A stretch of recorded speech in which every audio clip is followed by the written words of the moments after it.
Hey, rookies, and welcome back to the Rookie Farmer Podcast. This is your home if you are an aspiring farmer, or maybe you just started your farm, or maybe you've been growing for a long time and you're just looking for some fresh perspective and some new ideas, or just to pass the time when you're on the tractor or you're on your hands and knees picking arugula. Whatever it may be, we're so glad that you've made it here to the Rookie Farmer Podcast. If you are new here, I'm your host. My name is Alec. I am the grower at Crop Culture Farm here in New Bern, Georgia. All right, this week we have a special episode. We're sitting down with Monica Ponce of Love is Love Cooperative Farm. Now, Monica is a worker owner, and she's also the greenhouse manager there at Love is Love. And the reason why she's a worker owner is because they, like it says in the name, is a cooperative farm. So they have 4 people who not only are just owners in the farm, but are also doing the day-to-day work, boots on the ground, hands in the soil. Now, Love is Love is really cool, and they're really revolutionizing the world of collaborative agriculture, bringing people together into one shared space on one piece of property so that they can scale and feed tons and tons of people here in our area. They're actually just about 15 minutes down the road from me. So it was a really special treat to sit with Monica. But what was really cool about it is she gave me the inside scoop on their wholesale plant business as well as their retail side of things. So they're doing huge plant sales in the spring and the fall, and they're also selling to other growers just like me, maybe just like you, and allowing us to be able to get the highest quality transplants possible and maybe even free up a little bit of time that we're not having to start all of our own seed. And we get into that and so much more in this episode. So stay tuned to this episode where I interview Monica Ponce of Love is Love Cooperative Farm. Monica, thank you so much for taking the time on this frosty week that we're having here. We're all scrambling to pull back row covers and put them back on and all that stuff. But like I said, thank you for taking the time to sit down and talk with me about what you're doing and everything you guys have going on over at Love is Love. But for the people who either haven't heard of you or maybe they're tuning in for the first time, can you give us a little bit of backstory, kind of who you are and a little bit about the farm? Sure. Yeah. And yeah, thanks for having me.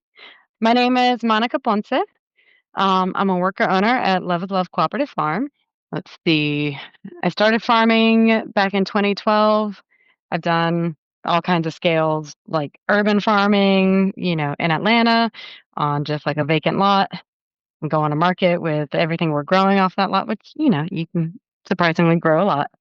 And then started kind of inching my way out of the city and into the suburbs and, working on like 2-acre farms and then scaled up to like 10-acre farms. And that's been kind of my, I don't know, my sweet spot or the scale that I like. At one point, my spouse and I were farming on Cumberland Island, which is on the coast of Georgia. It was a culinary garden with a bed and breakfast, which if you've ever heard of Cumberland Island, you probably know it as like a national park, a national seashore. But there is like one other business on the island, and it's a bed and breakfast. And so they had like a mini farm attached to the bed and breakfast. So we got to spend 2 years on this like magical island, learning a completely new zone, all kinds of other bugs that are eating your plants and eating you. Like Yeah. ticks and mosquitoes and stuff. And then yeah, fertility. So it was a very interesting experience to, island farm. And then we finally made our way back closer to Atlanta and we helped start Love is Love Cooperative Farm. Love is Love LLC started in 2008. Joe and Judith started farming in Douglasville. They had a wonderful CSA farm out there called Love is Love. And over the years, they started leasing land in DeKalb County.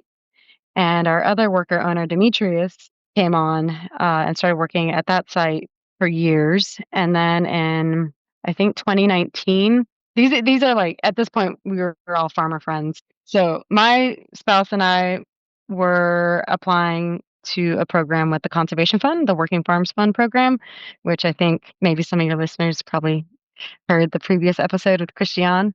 So we were applying, and then Joe and Demetrius and Judith were thinking about applying too. And there was, at the time, a turnkey farm that was for sale. Hmm. So we all kind of came together and we're like, okay, if we all like, what if we combine our applications and, go for this big, big farm that's been an established organic farm for 25 years and can purchase it together. And at the time, we were like, what would that look like? And we got to figure out a business plan. And all we know is we got to make sure that this farm stays a farm. And there's this nonprofit that's willing to help farmers. So we talked and met up and had a bunch of meetings and thought about it. And we decided, like, what if we incorporate as a worker-owned cooperative? And so we can all like pull our resources together, pull our backgrounds together, our expertise, and we all had various, farming experiences. Most of us either close to 10 years or well over 10 years. And that way we all have like equity in the business, equity in the farm, and have a say. And then we can all finally own land. Like that was something that we were all working towards, is owning our own land and not either farming for other people who own farms and or either like hired somebody to manage their farm or lease land or anything. So we came together, wrote a business plan, and then that farm was no longer on the market. We decided we liked the area, so we just did a sprint for like looking for land. We identified a property that was 3 miles from that original farm, and yeah, we broke ground. We signed our lease in May of 2021, and it started off with 5 worker owners, Joe and Judith, Demetrius, myself, and my husband, but then we had a baby about a year ago, so Russell has left the farm and got an off-farm job, and it's brought a lot more balance to the Yeah, house, for sure. to the home life. I can imagine. Yeah, and it's at some point I want to get into that, just like talking about sort of the work-life balance of running the farm, doing all that, and then having a kid. Because I know for me, what was unique is like I did all this after we started having kids. So I was already kind of thrown into the Yeah. wood chipper, so to speak, already. So I haven't really done it like before and then after. Just to back up briefly, Yeah, I I know. know a cool little tidbit for the folks listening at home is that, Joe and Judith, who started the farm, he worked, I think was this his like first farming job, I think at Yeah, Crystal Organic, which yeah. is obviously where I started. And so in a lot of ways, even though I've, have only got to meet Joe a couple of times, or, we'd run into each other, running a delivery or whatever. It's just really interesting because we've kind of have this similar trajectory where he went and started there, worked with Nicholas, and then ended up going on to start his own thing and so on and so Mhm. forth. So yeah, it's just like a cool little thing. And I guess for anybody listening, Love is Love Cooperative Farm is like 15 minutes down the road from Crop Culture Farm. So, you know, Monica and I are talking over Zoom like she's, a continent away. And, I could probably drive to the farm and back before the podcast is over. But Yeah. yeah, so it's a small world, but it's really cool understanding like this wasn't sort of this grand plan of like, oh, we have this huge desire and this idyllic world of building a cooperative farm. It was more like you guys all just sort of were chasing after the same dream. You wanted to own land. You were working with Christian and the folks over at the Conservation Fund. And it was more of just like, hey, I think this would work better if we just sort of rallied together and did this. How quickly, sort of into the process of you guys looking for land, like how quickly did you guys come to the decision that you thought like, yeah, let's become a cooperative. Let's do this as sort of like all equal owners in the business. Yeah, pretty quickly. Pretty quickly. We started writing the business plan in 2019. Joe already, has a strong spirit of collaboration Hmm. with other farms, and Russell and I, when we were business, when we thought that like we would just like have our farm as, a couple or whatever, we were exploring like cooperative models and some kind of profit sharing model or just ways to like incentivize. So we were already like doing a lot of reading on those types of models, and then it just all just kinda happened organically. So, I think, yeah, we were pretty far along in our business plan when we knew we had to, like, pivot to a different piece of land. So, yeah. And do you think that, like, the fact that you guys all had a relationship, was that sort of a prerequisite, so to speak, in order to sort of make this a reality? Like, let's say, for instance, conservation reaches out to you like, hey, there's three other growers that are kind of looking in the same area, want to do the same thing. Would you consider doing that? Like, do you think that it was necessary that you guys had a previous, somewhat working relationship in order to do that? Or do you think this is something that could be done where you're almost sort of like matched together with other people? And if you meet and it sort of you jive, then you can move forward? Or like, do you understand kind of Yeah. yeah. Gosh, huh. Um, we were all, like, friends and, like, the kind of farmer friends where, like, you see each other, like, maybe 2 or 3 times a year, Yeah. not like where you hang out weekly, like, since we were so separated and in our different, on our different farms, like, we would catch up, we'd hang out, we'd invite each other to, our parties and stuff, but other than, like, Joe, Judith, and Demetrius working together, and then Russell and I working together, like, we hadn't, worked with each other either. But, like, there was rapport, and we did I do remember specifically, like, there was a meeting where we sat down. We actually had, like, a little retreat, and when Russell and I were living on Cumberland, everybody else was in Atlanta, we rented an Airbnb somewhere in the middle. It was called Midville, Oh, wow, and literally, yeah, in the yeah. middle. Yeah, so we met there, and we really just all kinda, like, I remember taping paper up on the windows and, like, threw our values up, our goals, like, we all just kinda laid everything on the table of what we wanted to do, how we wanted to farm, what kinda scale, what kinda markets, like, where do we align, and, like, our values and our goals, and even, like, drafted a mission statement then. Mhm. And so that's kind of when we knew, I think we even asked the question, like, "Okay, now that we've all, like, said what we wanna do, said what we want out of farming and out of life, do we all wanna keep going forward? Do we wanna keep going down this path?" And we all agreed. So, I do wonder if, like, say, for example, the conservation fund were to try to match us with another group of farmers, like, if I could have that visioning session with them and Mhm. just find some alignment and maybe over a month or 2 build some rapport, then, like, I could see that working, potentially.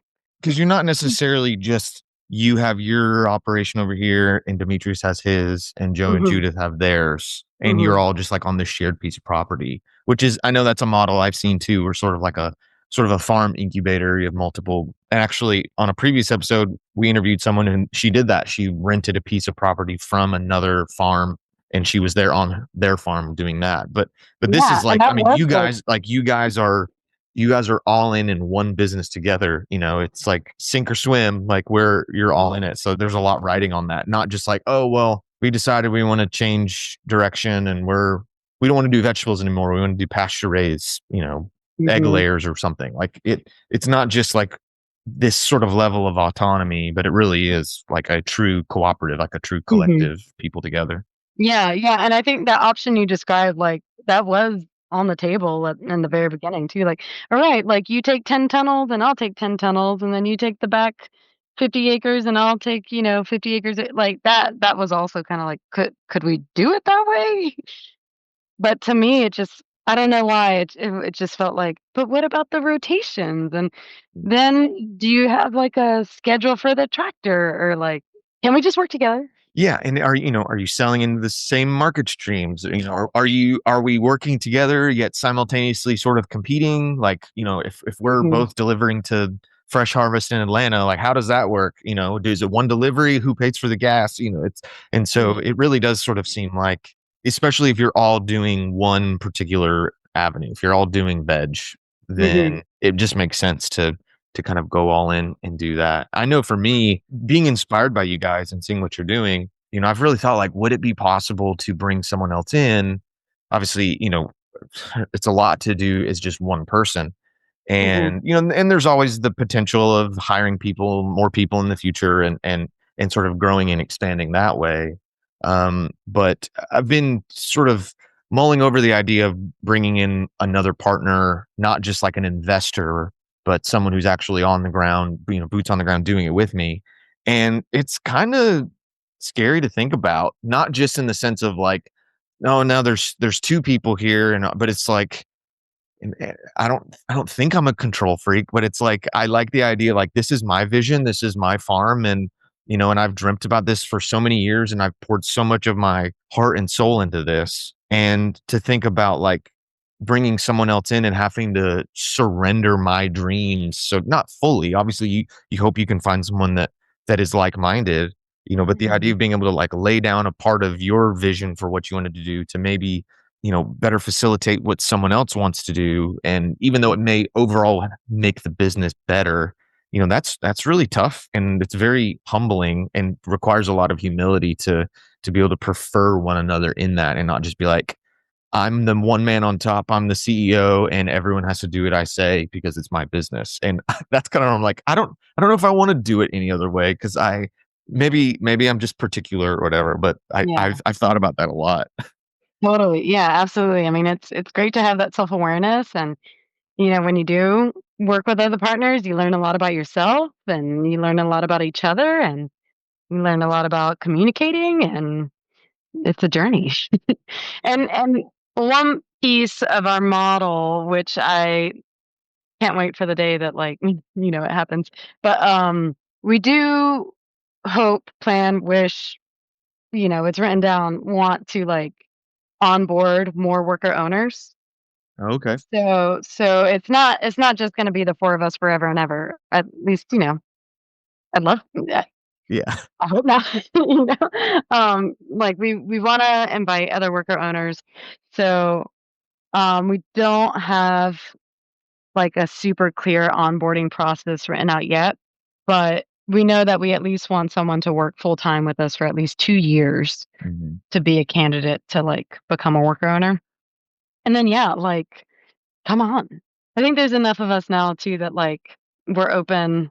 We want fresh ideas, like, we want a new perspective and stuff like that. We have our systems and our processes and Yeah, and I yeah. mean, I had dinner with another farmer, just a couple nights ago, and we were sort of talking about employees and people who've been at the farms and so on and so forth, and talking about how hard it can be sometimes to find someone who really takes charge and doesn't just treat it as like you clock in, work, and go home. Even if they're an impeccable employee, they're never late, they do everything they need to, they do it in a timely manner, all that, but they just don't sort of grab hold. They don't take charge and take ownership of it. And so I think it's really cool that you guys are in Solray almost creating like a sports reference and a farm reference, I guess technically, but like creating a farm system that you would have where you're like bringing in people on a much smaller scale, kind of wait. You're not going to bring someone off the street that's like, I'm all in. Like I want to be a worker owner and do that. It's like, whoa, whoa, whoa. Like Mhm. let's see how it works. Let's do that. And theoretically, I could totally see there's someone who maybe shows up just as an employee. They just need a job. Maybe they're interested in farming.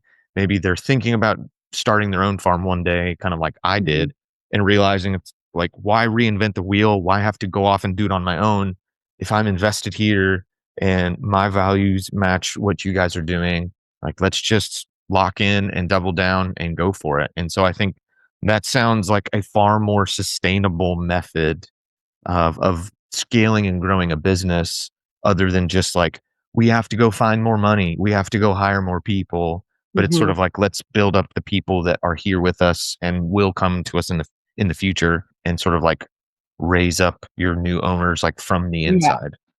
totally. Yeah, there have been a few people that have worked with us that, like, wanna start their own farm, and I'm like, "Have you considered being a worker owner, though? Like, you wouldn't have to start from scratch, and we already have, like, the land and stuff like that." It still feels so young and Mhm. new. Like I said, we don't even have, like, a formal process yet, which I really wanna work on that too. Yeah.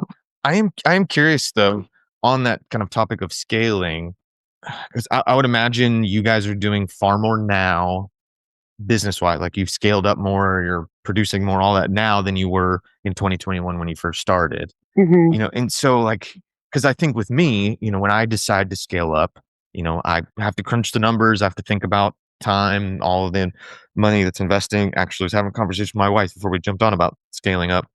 So it's a lot of this sort of internal thing of like weighing the odds and doing all that.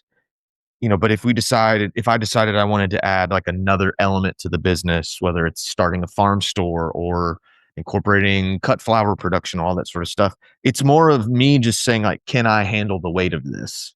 How does scaling up in a business when you have four owners and you guys are all working in the business, like how does scaling up work in that context?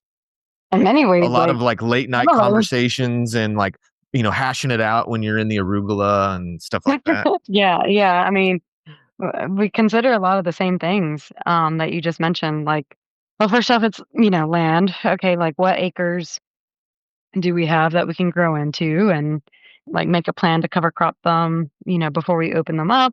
The markets, like, how many more CSA customers do we wanna add? Are there some wholesale customers that, like, we can, like, grow into if we open up more acres? And then, like, labor around it too, like, okay, well, how many more people would we need to hire? We're gonna need a new delivery truck if we're, like, scaling into, like, some palletized sales or something. Now we're, like, in this pinch point where, like, our walk-in coolers are a little too small, Mm. and it's like, "Okay, we just harvested all this stuff. How can we make it fit?" Like, not just stacking from floor to ceiling, but, like, how can we make it fit? So, You play walk-in cooler Tetris and think like, all right, this is going to come out on Wednesday. So if we harvest this mhm, on Tuesday, what are we going to do until that leaves them? And yeah, and now we got this big, beautiful refrigerated box truck, so it's like, "Can we just go ahead and pack the truck for that delivery in 2 days?" Like just let it like idle and just sit there and, yeah, and just, like, we can plug it in to the oh, wall. gotcha. Nice. So, like, we'll just, like, leave it running, and some nights too, like or some days, like, we've even let it idle for a couple hours because, like, "All right, like, there's no more room in the walk-in, but this order's going out in 3 hours. Can we just go ahead and, like, pack Hmm. it now so that we can make some room for the more stuff that's coming in?" So, yeah, a lot of consideration, like the investment cost, the people power cost, making sure we have the market, or, like, we see the market potential in it.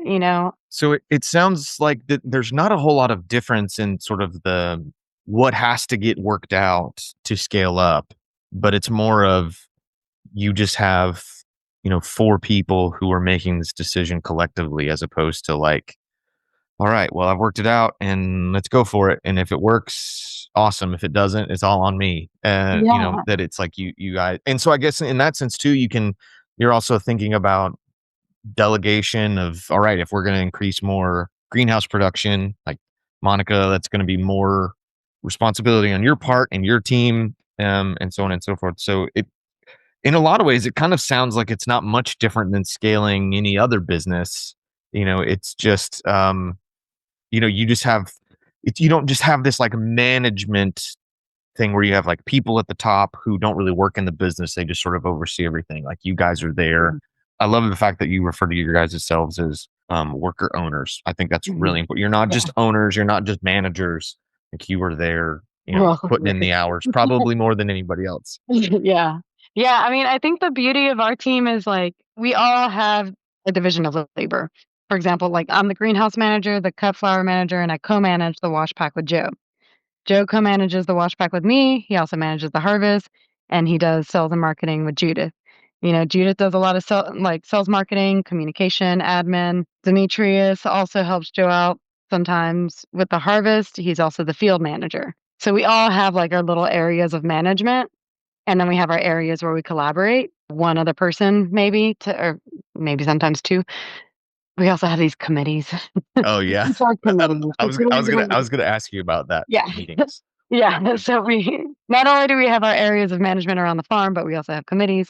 So when we do have to make a decision like that, in this case, like scaling up, you get to hear everybody's like professional perspective. Not that like you're carrying a lot, you're a professional too, Yeah. but you get to think like I didn't mention very much about like Demetrius and his all of his tractor equipment. Like can his equipment handle more the acreage that we're talking about, or does he want to invest in something else because he thinks it's gonna be better for the scale that we're growing into? Or are we gonna need a bigger tractor? Or are we gonna need a smaller tractor? Or like, I don't even think about those things. Like, Demetrius is the one that brings that to the table. And then I think about, hey, do we have enough like greenhouse space during like that peak season, those weeks in March and April to do that much production in the field, you know? Or like, do we need to scale back and like other plant cell areas to make sure we have enough for the crop plan? And yeah, Joe's thinking about our markets. Judith is thinking about the CSA customers. We all kind of have something to say when it comes to a decision like that, you know, which I think is like awesome. Yeah, for You know, sure. And more minds. I think more minds really truly lead to like. yeah, and the likelihood of like seeing a blind spot in something Mhm, is probably not zero, but it's better, as opposed to just one person who, maybe I text another farmer or I have, talk to someone, whoever's next to me at the farmer's market, like, hey, I'm thinking about doing this. And you're getting mhm, input and, maybe they point out some blind spots that you didn't have. But at the end of the day, like, they're not in your business. They don't know your numbers. They don't know your soil in the way that you do. And so they're just sort of giving their like quote unquote professional opinion, but mhm, it's this like very outside disconnected perspective as opposed to like, yeah, you guys are all there with each other every day. And like the success of Demetrius's work with managing the field is directly connected to your management of the greenhouse, and Joe with harvest and post harvest and then sales and Judith and all. And it's like you have to all be connected in this way, because if you're not, it's not just like, well, I'm going to be successful in this venture. It's like, no, there's ripples and mhm. cascades through the whole system and all that. And Yeah. how many meetings do you think you have in a week? We're down to one now. Nice, nice. That's impressive. Um, That's impressive. yeah, and I that will say that's the one nice thing about working for yourself is you don't have to have any meetings. yeah. It's just me. Now, granted, I guess I have meetings, with my like multiple personalities that have like been ripped apart from each other while I'm laying in bed at night, can't sleep, thinking about, oh my God, we have to put the seed order together. And then I'm like, oh, is it going to all fit in the greenhouse? And, so maybe I do have meetings. It's just in my own head. But I mean, when Russell was at the farm, it was like dinner. Every dinner was like a mini meeting, you know? yeah. And like, I know Joe and Demetrius are always like having sidebars and talking, and we had to set some boundaries at home because like you could talk about it all the time. Yeah, no, yeah. My wife would probably appreciate some boundaries where it's like, I really don't want to hear about the restaurant sales this week at the dinner table. But yeah. Anyways, I kind of want to pivot and talk more about your particular expertise, sort of your main focus on this, and that's Mhm. the greenhouse. And I would imagine that most of that probably just started as you need a place to propagate your own seeds for transplants for the farm so that you guys can grow things and sell veg to your CSA customers and so on. But you guys also have really scaled up to creating in some ways, you might agree with this, that it is almost like a completely separate side of the business. Would you agree with that statement? Yeah, it's another enterprise of the Yeah. business, you know, just like the cut flowers are another enterprise. Yeah, it's another revenue stream that we have. And so Love is Love LLC back in DeKalb County, they would host a plant sale every spring and every fall. And they're very successful. And so we carried that over into the new business plan, the cooperative business plan, and started having what I call the retail plant sales in the spring and in the fall. And we also started hearing from a lot of other farms and farmer friends like, "Hey, I could really use some transplants. Like, would y'all be willing to grow any transplants for us?" And so I don't know, there was just a lot of folks kind of asking about that. And Joe and I were talking, and Russell and I were talking, and we just, we're like, okay, maybe we should give this a shot, and just grow out some stuff for some folks and see how that works. Because we already had the systems in place. We built the greenhouse big enough for what we thought we could like grow into with Hmm. like the plant cells and then our crop plans, how we want to scale up the acreage. And then we ended up maxing out that space within. 2 years Yeah. or like a year and a half. And I remember the first year we partnered with Foodwell Alliance to be like, "Hey, we're interested in starting to grow out wholesale transplants for other farms because we see that there's a demand for it and a need. Would you be willing to kind of partner with us in like letting your farmers know in your network that we're doing this?" And so they partnered with us and like reached out to their farmers. So they offered, I think, 8 trays per farm that like signed up.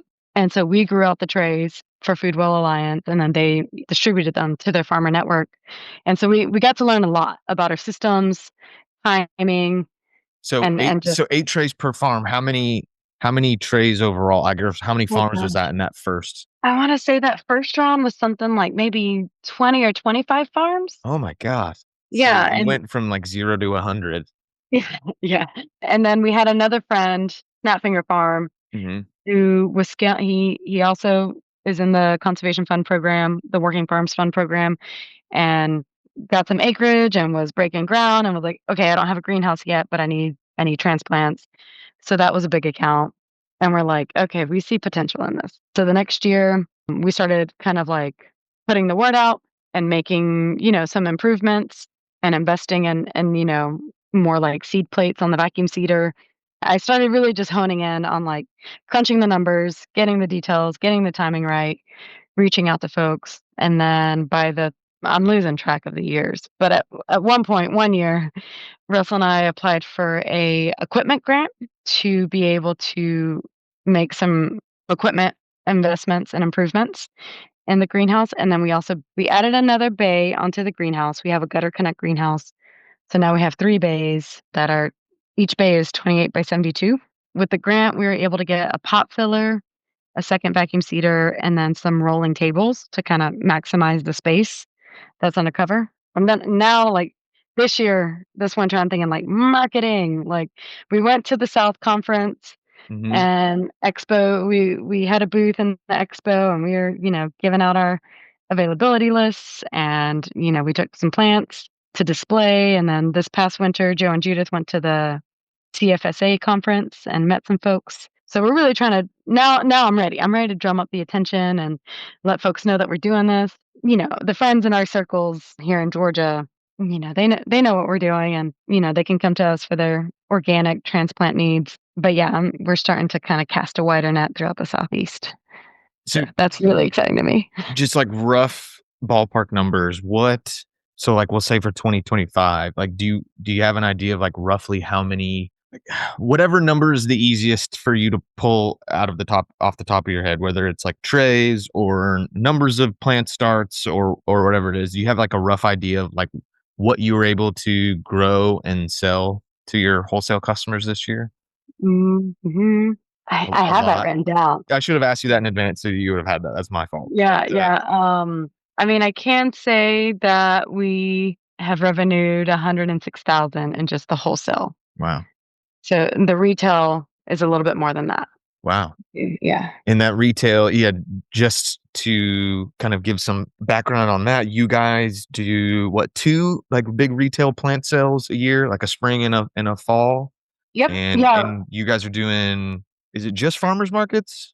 We have a big, like, main event here at the farm in the spring and the fall. First, we, take pre-orders on our website. So we'll start, the list will go up. We start letting folks know via email and Instagram and Facebook and whatnot that, like, we're taking pre-orders. So a lot of folks go ahead and, like, order their plants, and we make sure when we're packing those orders, we're picking the best of the best looking plants for those pre-orders. And then we have our day of event where everybody can come to the farm and shop at the farm. And then we try to make it really festive, and we have other vendors and we have food vendors and activities and workshops and a farm tour. So, folks might be driving a ways. So we want to make sure that they can make like a full day out of it and have fun out here. So people get their plants there. And then with the leftover inventory, we go to farmers markets the 2 weekends after that main event. So it's really 3 weekends of plant sale season Gotcha. in the spring and in the fall, and we try to hit up most of the Atlanta markets. In the spring, we go to Athens. Yep. Um, so yeah. That's a lot. That's Yeah. but I mean, it really is amazing that, I mean, I guess you're saying you did more than 100,000 in sales and revenue on the retail side of things with Mhm. essentially like, I mean, and I'm way oversimplifying this, but essentially like 6 days, sort of like 6 days of sales in a year. I mean, if you're saying you do one big weekend and then you do the two, I mean, obviously you're doing multiple farmers markets in a day, but you're doing two Saturdays after that, and you're doing that twice a year, that's six. And the pre-orders.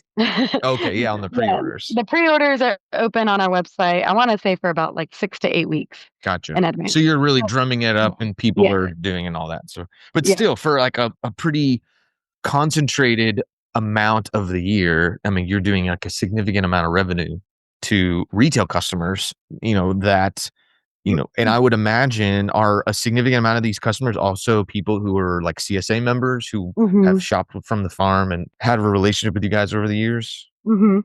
Yeah, I mean, CSA members, avid gardeners that I see year after year after year, that come to the plant sales, and then I see them again at the farmer's market. Also, like, folks who run school gardens or, like, university gardens, like, they reach out to us every year, spring and fall. Yeah, all kinds of people that are brand new to gardening that just wanna learn and have some space. Do you Yeah, it's really fun. It's beautiful. Yeah.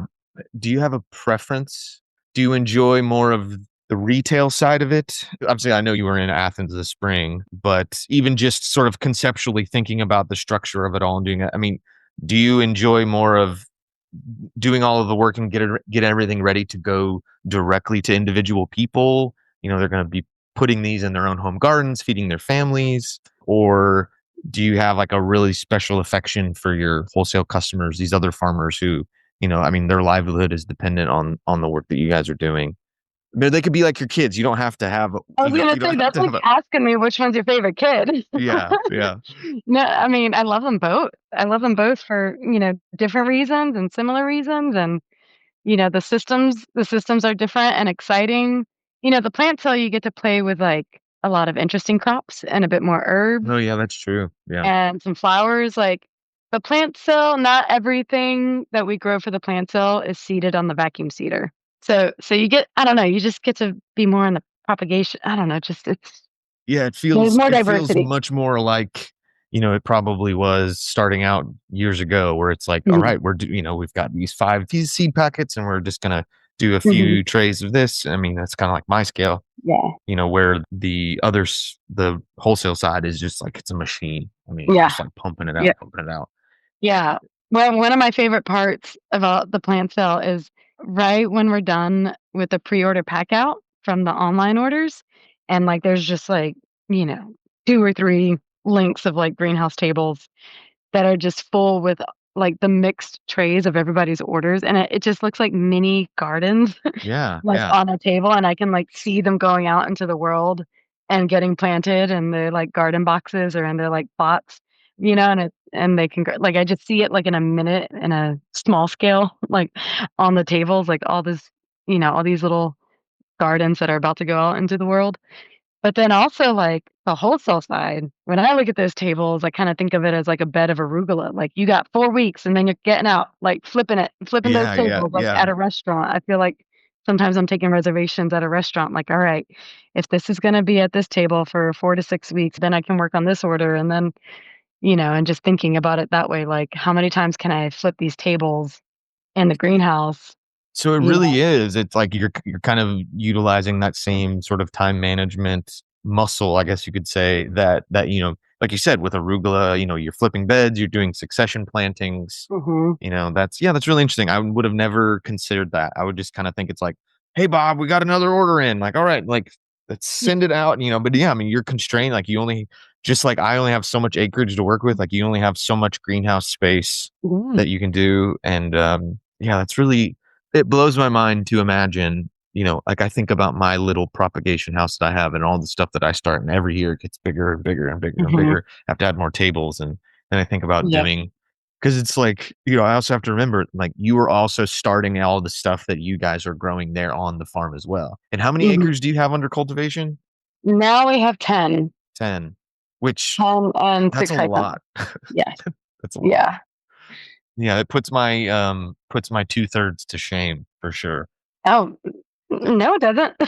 Yeah. Well, I'm just saying, You can say scale no on wise, 2/3. Yeah, Yeah, yeah, yeah, yeah. 2/3 for one person, it's kicking my butt. So yeah, 10 acres sounds like more than I yeah. want to handle. I mean, like I said, I used to be at that scale too, and, like, there's a piece of my heart on that scale too.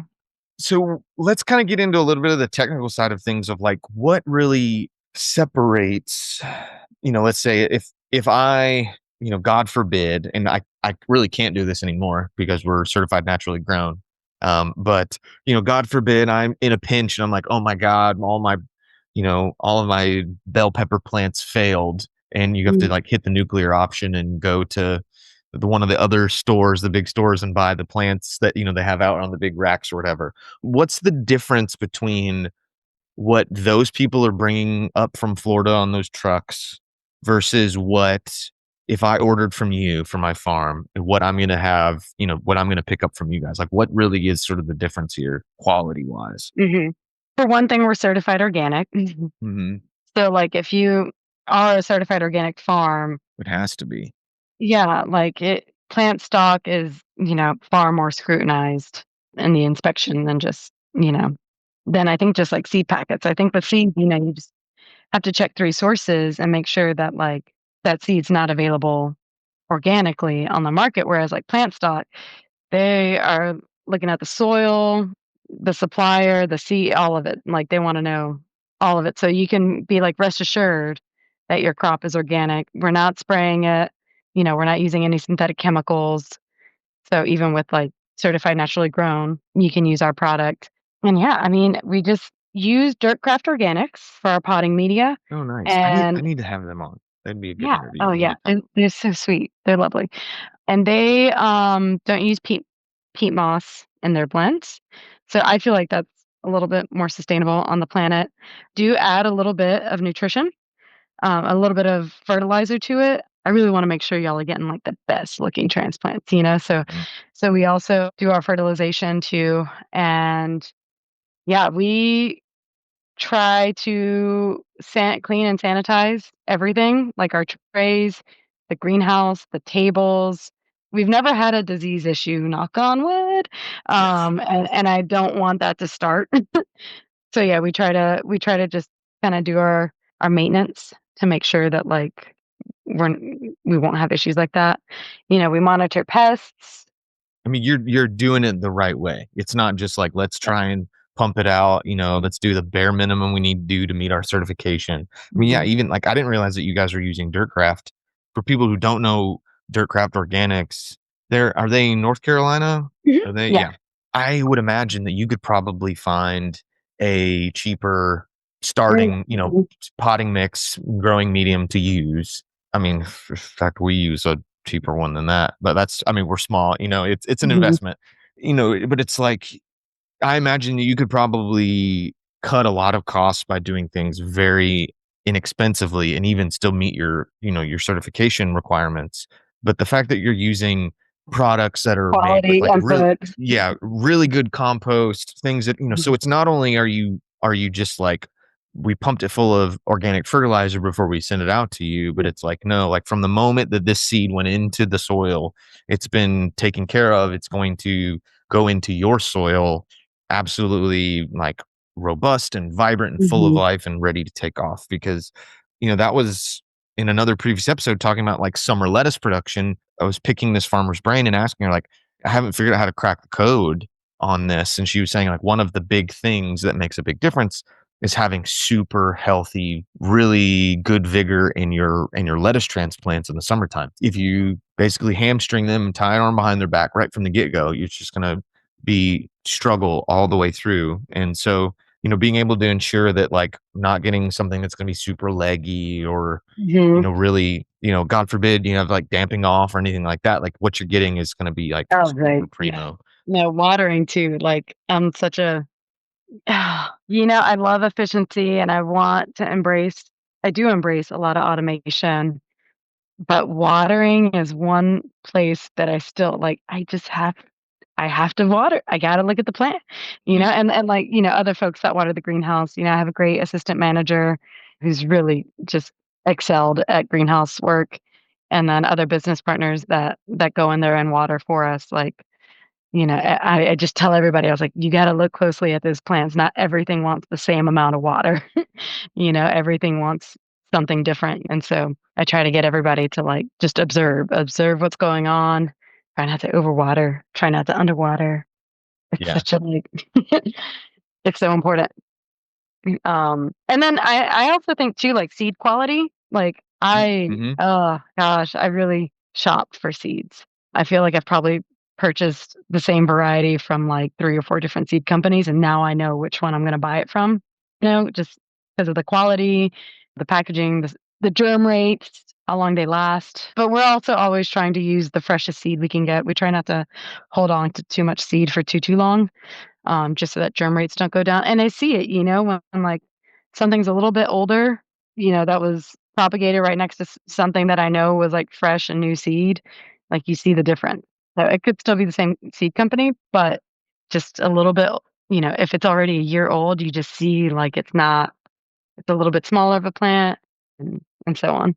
So what are some other like pros for a grower, even if they're on like a small scale, for going the route of buying in transplants versus starting everything themselves? Like let's say I'm using Johnny's, I'm getting the best stuff, I'm using Dirtcraft Organics, Mhm. I'm sanitizing, I'm doing all of the proper protocols and doing all of that.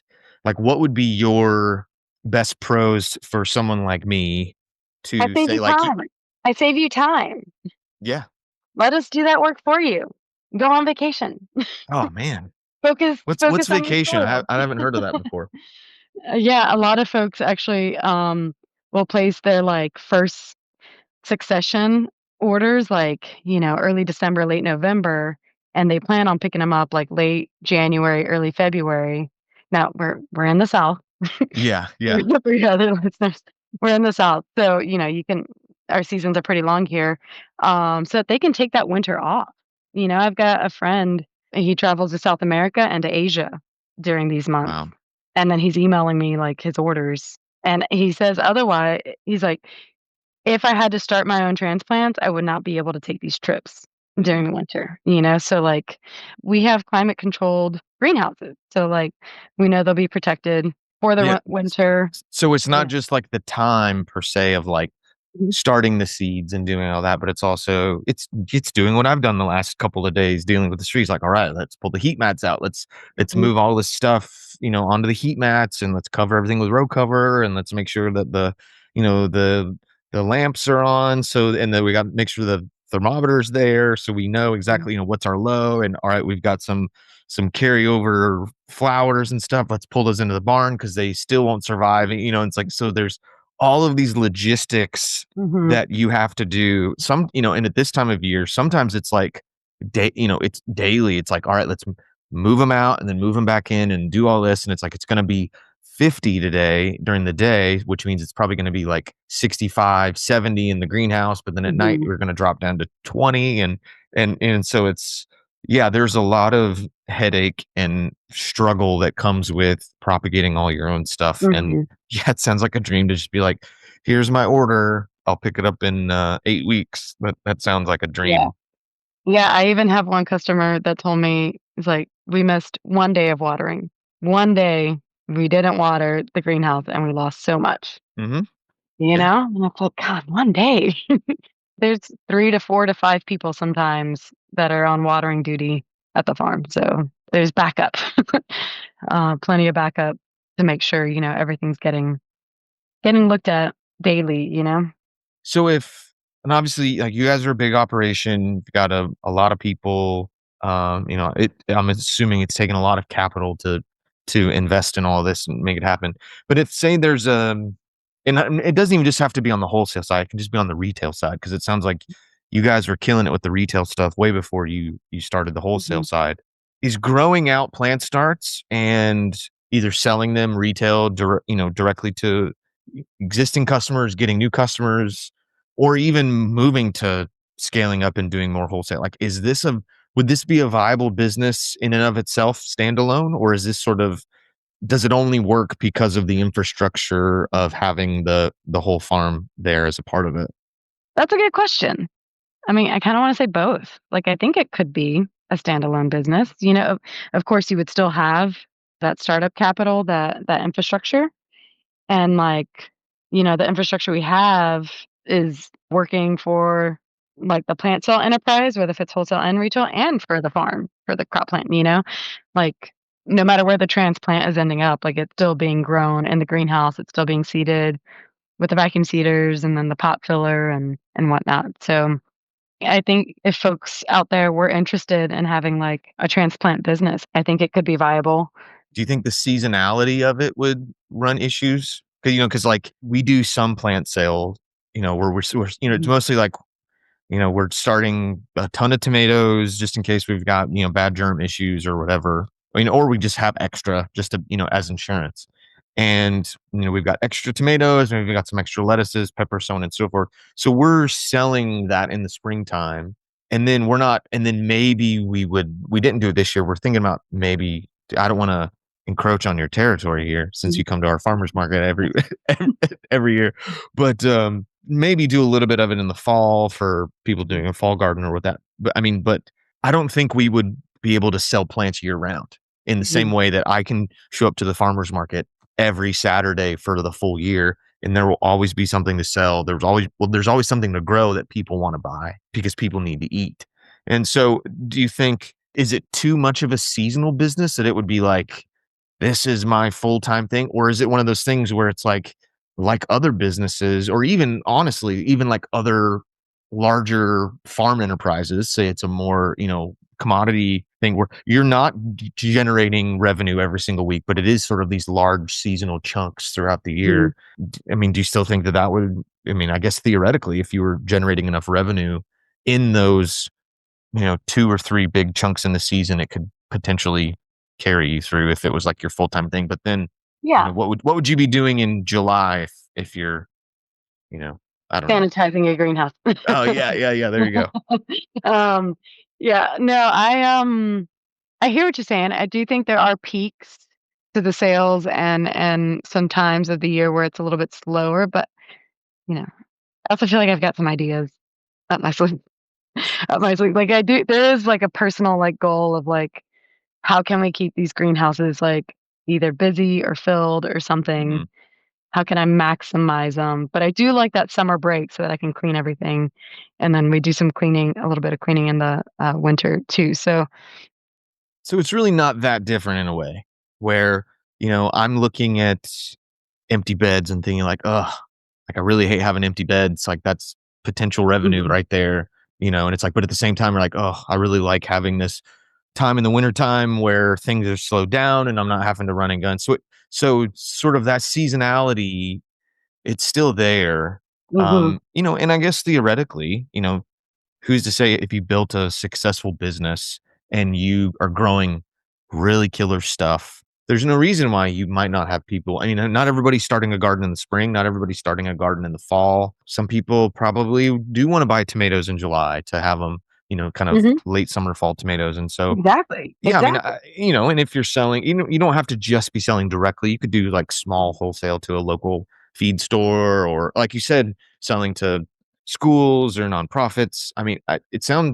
The more I think about it, it sounds like the possibilities kind of are really only limited by your ability to find those sales outlets, which once again isn't really that much different than what I'm doing already.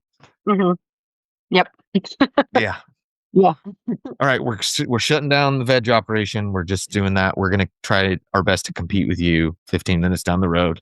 And no, I'm just kidding. Sure. No, I mean, we could trade off some varieties. Yeah, for sure. Yeah. Are there of all the things that you're growing, we'll stick with wholesale just because Mhm. we're Okay. mostly talking to people who are growers and stuff. Do you Mhm. have particular varieties that are like, God, I love, even though, I guess it's different because you're not growing it all the way out to, but it's like, are there particular ones that you're extra proud of? You love Mhm. how beautiful they are. You love how quickly they get up to size. Like what are your favorite varieties that you offer? Hmm. I mean, honestly, I gotta say brassicas and, like, specifically in larger seeded brassicas because 'cause they're just so easy on the Oh, vacuum yeah. seeder. They just really like, when I get an order of, like, 50 trays of, like, cabbage, I'm like, "Yes, this is gonna be so easy." I guess in my brain, I think about it like the work, the setup, the Mhm. seeding, and how quickly you can seed trays and get them out onto the greenhouse tables. But I do love growing lettuces. I think just, like, something about growing lettuces, like, from A to Z, like, Mhm. when I can go and harvest lettuce and look at all the different varieties. There's so many varieties. And it What is else? one of those unique transplants that doesn't really look that much different when it's this big. Mhm, When it's getting ready to go into the ground, like, it's not like a cabbage plant where, like, it's got these, like, 4 little baby leaves, and one day it's gonna grow up and be this big, huge thing. It's like, you can see the beautiful colors, you can see the mhm. textures in the lettuces. Yeah, I love The seeing a crunch. nice, full, thick, tray of lettuce. I've got some little gem that needs to go out soon, and I was just Mhm. looking at it today and like, "God, that's beautiful." Yeah.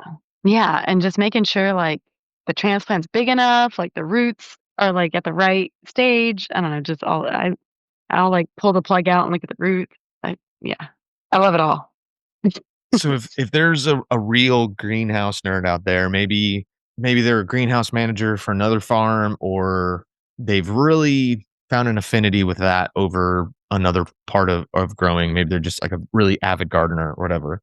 And they're listening to this and they're thinking like, you know what, maybe that is possible. Maybe I shouldn't just lock myself into like I have to be a farmer and I have to grow things in the ground and then sell them as food.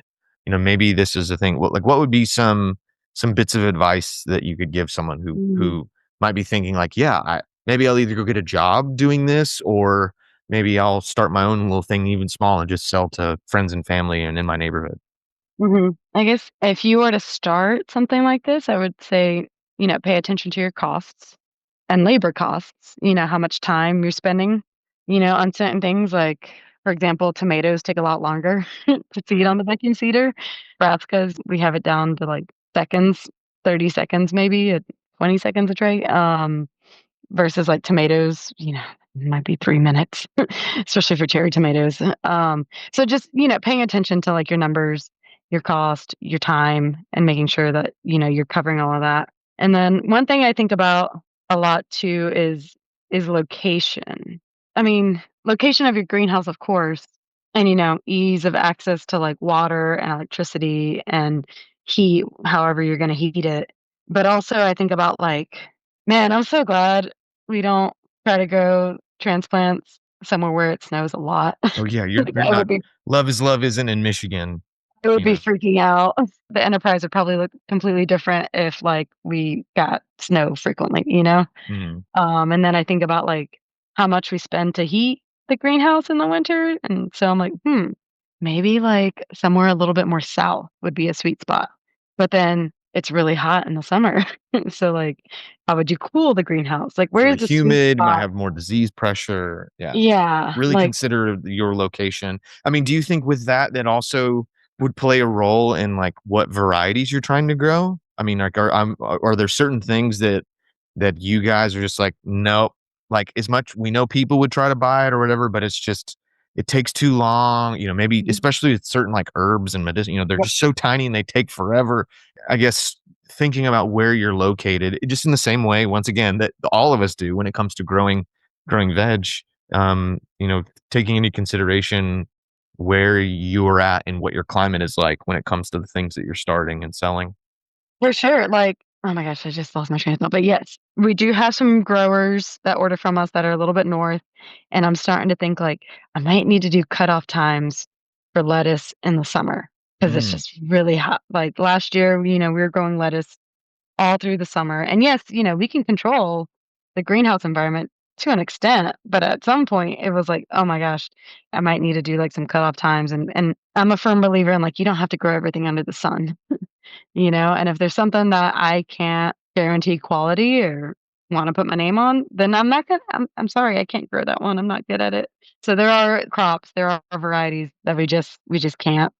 I'd love to. I wish we could, but we haven't cracked the code or it doesn't fit our system. yeah. And if someone's interested in either just learning more about what you guys are doing at Love is Love Cooperative Farm, or if someone's listening and I mean, do you have like a territory? Is there like a radius of like where, or is it just basically like you got to get here? You can drive as far as you want to get it. Yeah. Like what is there sort of like a geographical area that you guys are serving? I mean, right now, mostly the Southeast. Gotcha. Um, we do encourage people to come pick up. We have, like, explore deliveries, and we'll deliver to some people that are, within an hour and a half Gotcha. we'll deliver for a fee. But beyond that, we haven't really. You're not Mm. shipping it through the post office. No, no, we're Yeah. not shipping it yet. We've thought about it, or we've barely, like, dipped our toe into, Yeah. like, You're mulling it over. yeah, yeah, but, we've got a customer in Louisiana, we've got a customer, we're exploring some customers in North Carolina and South Carolina, so.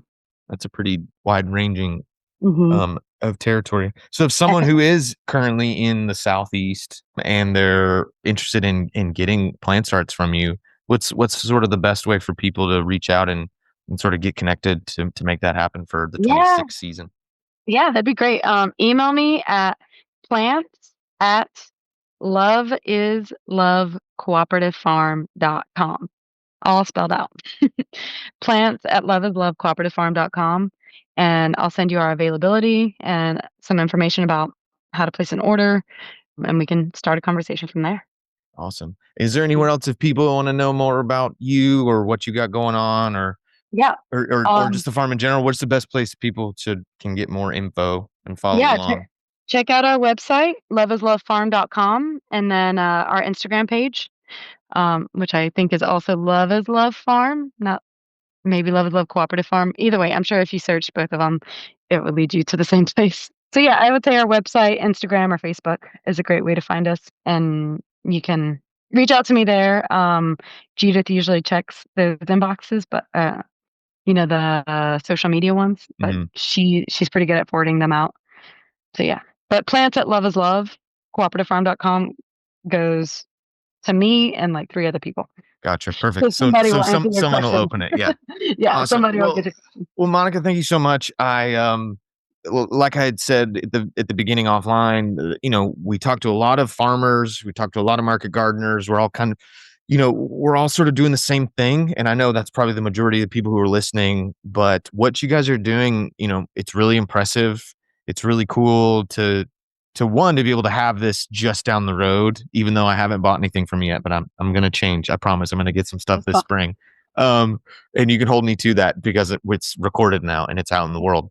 But I just think both from the opportunity for people to be able to support you guys and to buy from you is great, but then also to maybe spark the idea that I would love for there to be these small regional plant start suppliers dotted all over the country because your person that's up north and they want lettuce like all summer long. You're like, oh, can't. If there was somebody more regionally adapted to their area, and then we're not having to drive 4 hours to pick up plants and stuff like that. Yeah.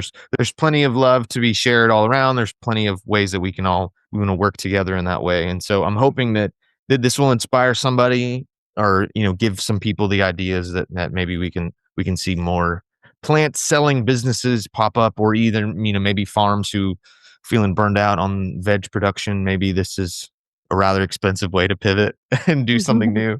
But Yeah. um, but yeah, thank you so much for taking your evening away from your husband and your little 1-year old and just nerding out and talking shop with me. Yeah, absolutely. Thanks for having me. All right. Huge thank you to Monica for sitting down and talking with me in that one. We've sort of run into each other over the years, in different places, seen her at the farmer's market, seen them at conferences. And so it was great to be able to have a nice long chat with her and understand a little bit more about the farm that was sort of birthed out of the same place that I started. So I have a very special connection with them. And I can assure you that I will be getting some plants from them this coming spring because God knows I will not have enough room in the seed house. And frankly, one less thing to not deal with sounds amazing. So yeah, and like she said, please, if you're local, if you're in the southeast of the United States, really consider reaching out to Love is Love and buying some of their plants. I've talked to other growers who have bought stuff from them, and it's super, super top notch. And actually, we will be having some of those very farmers on the show in the future. So stay tuned for more about that. Maybe it'll all connect together. But a huge thank you to Diego and the whole team over at Modern Grower for making the show possible. We say it every week, and we mean it every week. None of this would be able to be happening if it wasn't for their support and their work and giving us a chance to start the show. So we're a huge debt of gratitude to you, Diego, and the whole team over there. And if you need paper pot transplanter, your Jang seeders, all of the kit that goes along with the paper pot system, you need quick hoops, you need microgreens trays, you need all of the amazing stuff like the Sumi soaker and so much more. Very precisely curated lists of tools for the market gardener. Then go over to shop.moderngrower.co, or you can check out our affiliate link down in the description. So when you buy, a little bit of that gets kicked back to us to make the show possible. I know that you will not regret buying from Modern Grower. I have purchased a lot of stuff and been supplied with a lot of stuff from Modern Grower, and our farm would not be successful if it wasn't for that kit. And I know it will help you become a more successful grower as well. So please check it out. And as always, just a reminder that we believe in value for value.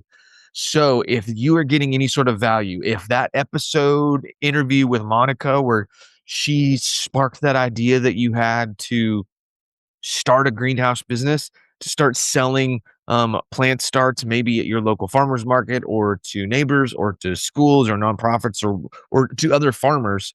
If that was inspiring to you and you're getting value out of this content, please consider kicking some of that value back our way in the form of a monetary donation. This takes time. This takes equipment. There's a lot of expenses that are involved in this, and we need your help to ensure that this show can continue on in the future. So please consider donating to the show. You can go to Cash App, Venmo, or PayPal. You can search for Crop Culture Farm or look up at Crop Culture Farm. You can find us there. Send us $1, send us $5, send us $100. Whatever number, maybe there's a secret number that means something to you and you want us to decipher it of why you sent $37.21, whatever it may be. Please consider donating to the show. And if you have a question or a comment, you can put that in there with your donation, and I will happily read it on the show and potentially even ask it to one of our guests and have them answer it, or I will answer it myself. But it's just another great way for you guys to be able to interact with us without having to have paywalls and freemium programs and have a totally separate site that you go to and become a member of. We just want to do it all right here and help you have you support the show directly. So thank you for supporting us in advance. And I know you guys will, because it really makes a difference. All right. You have been listening to the Rookie Farmer Podcast. I have been your host, Alec. And until next time, blessings and peace.